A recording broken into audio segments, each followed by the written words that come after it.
Today I'm going to talk about one of the jewelry tools that we use most often as jewelry makers, which is our handheld saw. If you watch my previous video, you'll learn about how to choose the correct saw blade for your jewelry making project based on the gauge of sheet that you are attempting to saw through.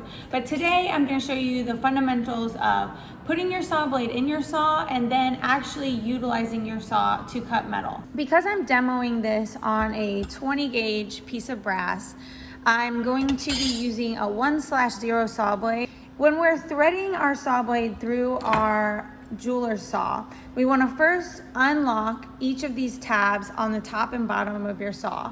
Then you want to take your saw blade and you want to feel for the teeth. And we kind of want the teeth to catch our fingertip. They're going to be headed outwards, kind of like a nose shape.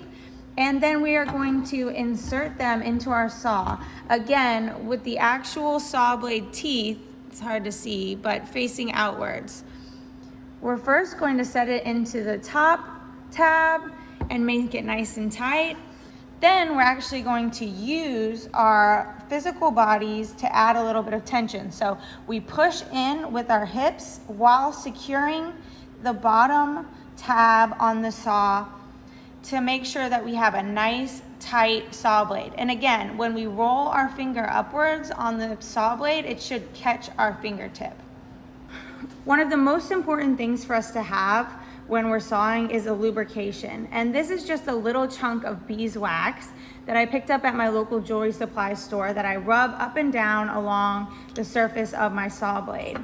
For today's lesson, I'm just gonna saw out a little tiny heart, but I want you to remember to be smart about how you're sawing on your piece of sheet. For example, we wouldn't want to cut our heart out from the center of our sheet because we are gonna be super wasteful, basically sawing all the way through to the middle just to get that shape. Instead, we want to try and make sure our shape utilizes the edge as much as we can. If you can see, I have a square here on the other side that I was working on earlier, and I use this entire edge as one of the sides of the square. We want to set our heart or whatever shape you've decided to create up against our bench pin, and we're going to weave our two fingers on either side of the saw blade, but inside the frame of the saw.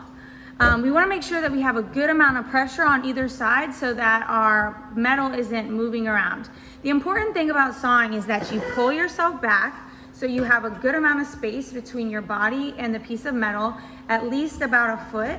Now, here's where it kind of goes against everything you've been taught about sawing. When we're typically sawing something with a hand saw, for example, we're going really hard with our bodies and we're angling the saw so we can get the most force. We're kind of going to do exactly the opposite. We're going to go vertical and we're going to be very, very soft. Very little pressure into the saw. And you want to do full saw strokes, straight up and down, so that you can get the maximum saw with the minimal amount of effort. And you're just going to turn your metal around as you saw, instead of turning the saw blade.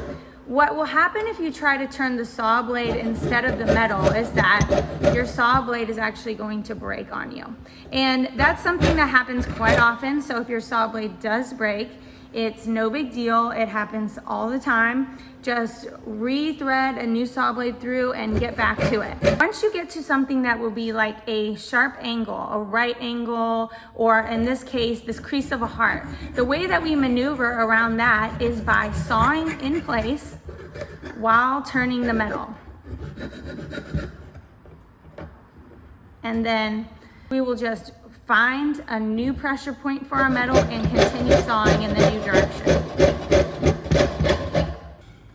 And there we go. That's how we saw out shapes into sheet.